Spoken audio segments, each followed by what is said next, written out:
ഒരു ദിവസം നൂറുകണക്കിന് രോഗികൾക്ക് ആശ്വാസം നൽകുന്ന, ആയിരക്കണക്കിന് ജീവൻ രക്ഷപ്പെടുത്തുന്ന ഡോക്ടർമാർ. പക്ഷേ അവർക്ക് പലർക്കും ടേർമിനലായ ചില അസുഖങ്ങൾ, കുട്ടിക്കാലം തൊട്ടേ അവരെ പിന്തുടരുന്ന ശാരീരികമായ ചില പ്രശ്നങ്ങൾ, അവസാനം അവർ തന്നെ സർവീസിനിടയിൽ ഒരുപക്ഷെ ആശുപത്രിയുടെ ഇടനാഴിയിൽ തന്നെ മരിച്ചു വീഴുന്ന ഡോക്ടർമാരുടെ കഥകൾ പോലും കേട്ടിട്ടുണ്ട്. ഇത്തരം അനുഭവങ്ങൾ അങ്ങയുടെ ദീർഘകാല സേവനത്തിനിടയിൽ എത്രത്തോളം മനസ്സിനെ ഉലച്ചിട്ടുണ്ട്?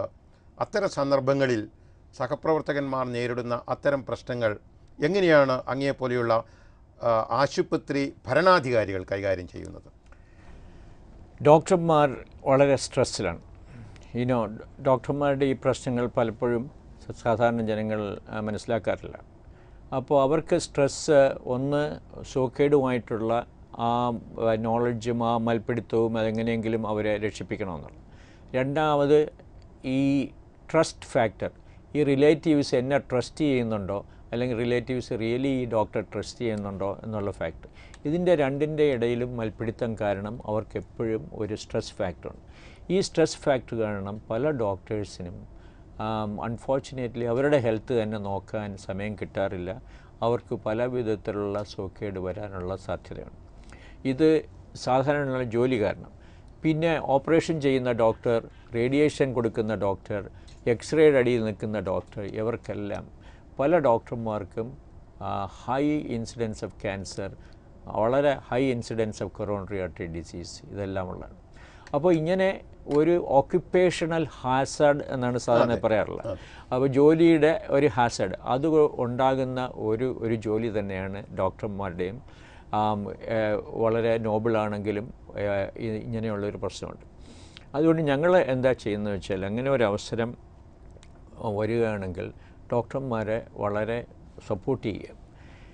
ഡോക്ടർമാർ വളരെ ഫിസിക്കലായിട്ട് അവെയറായിരിക്കണം. അത് കാരണം അവർ ആനുവലായിട്ടോ അല്ലെങ്കിൽ 2 വർഷത്തിലൊരിക്കലോ എങ്കിലും ഫിസിക്കലായിട്ട് എടുക്കണം. പിന്നെ അവർ എക്സസൈസ് റെജീം വളരെ മെയിൻറ്റെയിൻ ചെയ്യണം. അപ്പോൾ യങ് ഡോക്ടേഴ്സിന് വേണ്ടി ഞങ്ങളൊരു എക്സസൈസ് റൂം തന്നെ 15ാമത്തെ നിലയിലുണ്ടാക്കിയിട്ടുണ്ട്. അപ്പോൾ അവിടെ അവർക്ക് പോയിട്ട് വൈകുന്നേരമോ അല്ലെങ്കിൽ ജോലിയുടെ ഇടയിലോ എക്സസൈസ് ചെയ്യാം. അപ്പോൾ അങ്ങനെയുള്ള വ്യായാമങ്ങളും ടെസ്റ്റും ഫിസിക്കൽ മെഡിക്കൽ ചെക്കപ്പും നടത്തി ഒരു നല്ല ആരോഗ്യസ്ഥിതി ഡോക്ടർമാർ മെയിൻറ്റെയിൻ ചെയ്തില്ലെങ്കിൽ അവർക്ക് പെർഫോം ചെയ്യാൻ പറ്റില്ല, അവരുടെ പ്രൊഡക്ടിവിറ്റി കുറയും. അപ്പോൾ അതിൽ ഒരു കോർപ്പറേഷൻ എന്ന ഒരു ഇൻസ്റ്റിറ്റ്യൂഷൻ എന്നുള്ള വിധത്തിൽ ഞങ്ങളുടെ ഏറ്റവും വലിയ അസറ്റ് ഡോക്ടർമാരാണ്, ഏറ്റവും വലിയ അസറ്റ് ഹ്യൂമൻ റിസോഴ്സസാണ്. അപ്പോൾ അവരെ നോക്കുന്നത് നമ്മളൊരു ചുമതലയായിട്ട് തന്നെ കരുതുന്നു. അവർക്ക് എല്ലാവർക്കും എന്തെങ്കിലും അസുഖം വന്നാൽ ഇൻഷുറൻസും ഉണ്ട്. ആളുകൾ ദീർഘകാലം ജീവിക്കുന്നു, പക്ഷേ ആ ദീർഘകാലം ജീവിക്കുന്നതിനിടയിൽ ഏറ്റവും കൂടുതൽ രോഗാവസ്ഥ താരതമ്യേന മറ്റു പല സംസ്ഥാനങ്ങളെക്കാളും കേരളത്തിലാണ് കൂടുതൽ. ഇത് ഒരു കാര്യം. പിന്നെ ജീവിതശൈലി രോഗങ്ങൾ കണ്ടമാനം ഇവിടെ വർദ്ധിക്കുന്നു. ഇപ്പോൾ ഹൃദ്രോഗം, പ്രമേഹം, രക്താതിസമ്മർദ്ദം, പക്ഷാഘാതം തുടങ്ങിയ കാര്യങ്ങളൊക്കെ ഒരുപക്ഷെ അഖിലേന്ത്യാ ഏവറേജിലും എത്രയോ മേലെയാണ് ഇവിടെ സംഭവിക്കുന്നത്. പൊതുവെ ഇത് മെഡിക്കൽ മേഖല ഒരു ബിസിനസ്സാണെന്ന് കരുതുന്ന ഡോക്ടർമാരെ സംബന്ധിച്ചിടത്തോളം, അല്ലെങ്കിൽ ആശുപത്രി ഭരണാധികാരികളെ സംബന്ധിച്ചിടത്തോളം ഒരു നല്ല സ്റ്റാറ്റിസ്റ്റിക്സ് ആണ്. കാരണം കൂടുതൽ പേർ കൂടുതൽ കാലം ജീവിക്കുന്നു, പക്ഷേ രോഗത്തോടു കൂടി ജീവിക്കുന്നു എന്നുള്ള അടിസ്ഥാനത്തിൽ. ഈ രംഗത്ത് അങ്ങ് തീർച്ചയായിട്ടും കേരളത്തിലെ പ്രധാനപ്പെട്ട ഗവൺമെൻറ് മെഡിക്കൽ കോളേജ് ആശുപത്രികളിലും സേവനമനുഷ്ഠിച്ചിട്ടുണ്ട്. ആ കാലവും ഇപ്പോഴുള്ള ഈ സ്വകാര്യ മേഖലയ്ക്ക് നേതൃത്വം കൊടുക്കുന്ന ഈ കാലവും ഒക്കെ മനസ്സിൽ വെച്ചുകൊണ്ട് കേരളത്തിൻ്റെ ഈ പ്രത്യേകമായ പൊതുജനാരോഗ്യ പ്രതിസന്ധി പരിഹരിക്കാൻ എന്തെങ്കിലും ഒരു പ്രധാന ഇനീഷ്യേറ്റീവ് ഗവൺമെൻറ്റിൻ്റെ ഭാഗത്തു നിന്ന് അല്ലെങ്കിൽ സ്വകാര്യ മേഖലയുടെ ഭാഗത്തു നിന്ന് സാധ്യതയുണ്ടോ? വളരെ ഒരു ഡിഫിക്കൽട്ട് ചോദ്യമാണ്. ഒബാമ ഫെയിൽ ചെയ്ത ഒരു ചോദ്യമാണ്.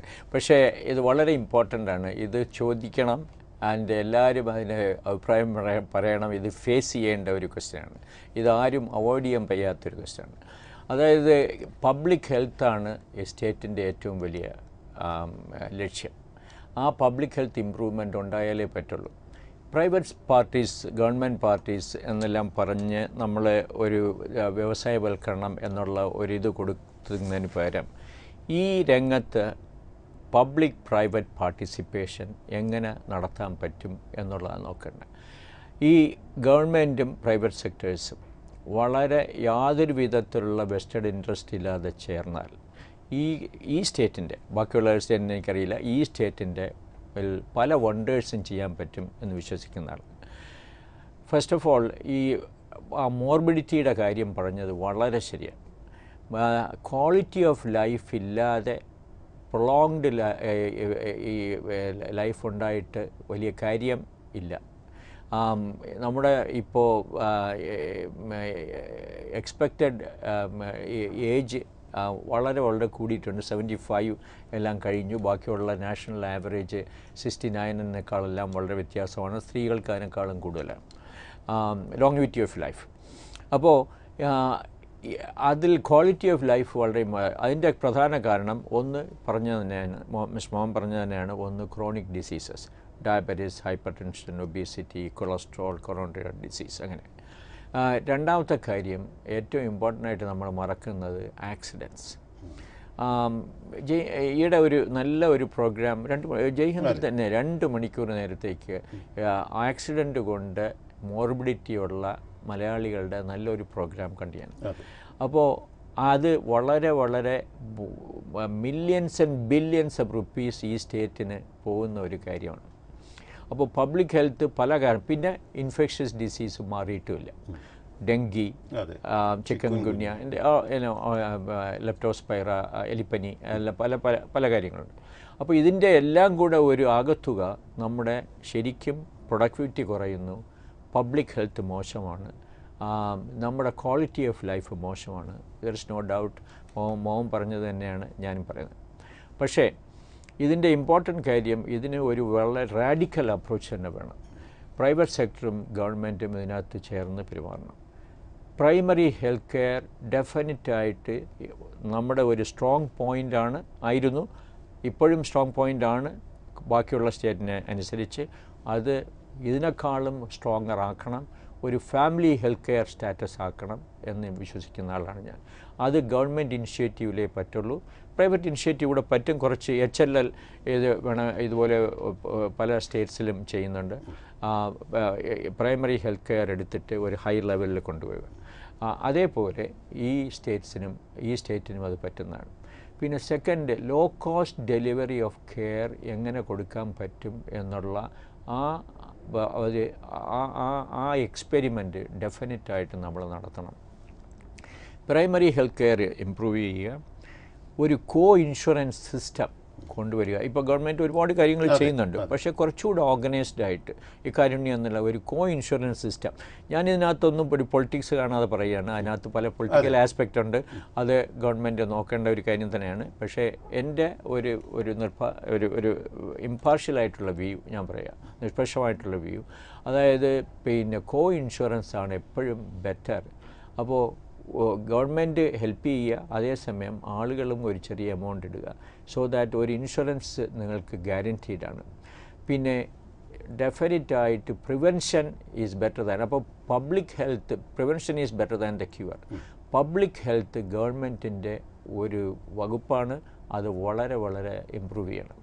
അതായത് പബ്ലിക് ഹെൽത്ത് എന്ന് പറയുമ്പോൾ ഏറ്റവും ഇമ്പോർട്ടൻ്റ് ആയിട്ട് വരുന്നത് വാക്സിനേഷൻ റേറ്റ്. നമുക്ക് ഇനിഷ്യൽ വാക്സിനേഷൻ റേറ്റ് കൊള്ളാമെങ്കിലും കണ്ടിന്യൂസ് ആയിട്ടുള്ള വാക്സിനേഷൻ റേറ്റ്, അതിൻ്റെ റേറ്റ് വളരെ കുറവാണ്.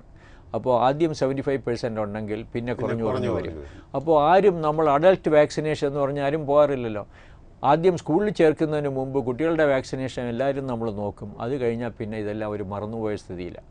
അപ്പോൾ ആ വാക്സിനേഷൻ സ്ട്രെങ്തൻ ചെയ്താൽ ഒരുപാട് സൂക്കേടുകൾ മാറ്റാൻ പറ്റും. രണ്ടാമത്തെ കാര്യം, വേസ്റ്റ് മാനേജ്മെൻറ്റ്. ബയോമെഡിക്കൽ വേസ്റ്റ് ഹോസ്പിറ്റൽസിൽ ബയോമെഡിക്കൽ വേസ്റ്റ് മാനേജ് ചെയ്യേണ്ടത് കമ്പൽസറി ആയിട്ട് മോണിറ്റർ ചെയ്തിട്ട് ഗവൺമെൻറ് അത് എൻഷുർ ചെയ്യണം. അത് റെഗുലേഷൻ കൊണ്ടേ പറ്റുള്ളൂ, ഒരു പ്രൈവറ്റ് ഏജൻസിക്കും ചെയ്യാൻ പറ്റാത്ത കാര്യമാണ്. അതേപോലെ തന്നെ ബാക്കിയുള്ള വേസ്റ്റ് മാനേജ്മെൻറ്റ് പബ്ലിക് ഹെൽത്തിൻ്റെ ഏറ്റവും വലിയ ഒരു ഘടകമാണ്. അത് ഏത് ടൗണിലായാലും ഇന്നൊരു പ്രശ്നമാണ്. അപ്പോൾ പബ്ലിക് ഹെൽത്ത് ഇംപ്രൂവ് ചെയ്യുക. പിന്നെ road traffic accidents, that also public ഹെൽത്തിൻ്റെ ഒരു വളരെ ഇമ്പോർട്ടൻ്റ് പ്രൈമറി കേരളത്തിന് എങ്ങനെ സ്ട്രെങ്തൻ ചെയ്യാൻ പറ്റും എന്നുള്ള ചില എക്സാമ്പിൾസ് കേരളത്തിൽ തന്നെ ഉണ്ടാക്കാനായിട്ടുള്ള ഒരാഗ്രഹം.